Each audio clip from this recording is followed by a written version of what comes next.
Good day, ma'am and sir. I am Dexter Renegado Pidrajas, 36 years old, Filipino.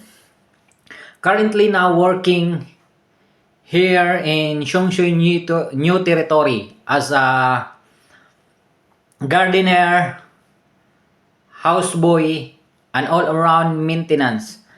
Basically, my duties here is carpentry, plumbing, electrical job, welding job, and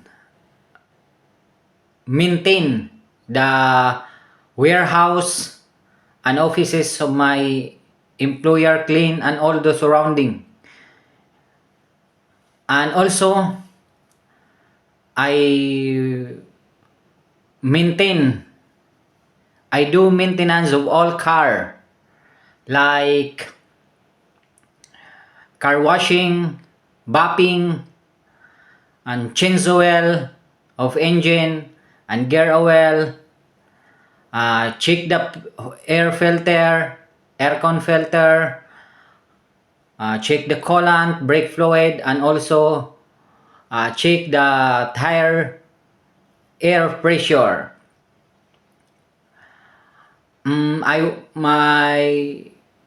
I work now. I work before in Saudi Arabia as a driver,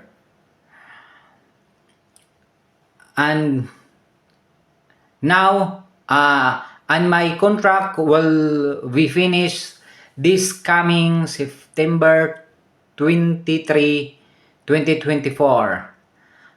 And now I am currently processing my Hong Kong driving license. I want to work with a new employer to develop my skills, especially in driving. So, if you will give me a chance, I can be a efficient houseboy with driving duties in the future. I am hardworking person and can work well without supervision. I hope, ma'am and sir, you will consider my application. Thank you so much.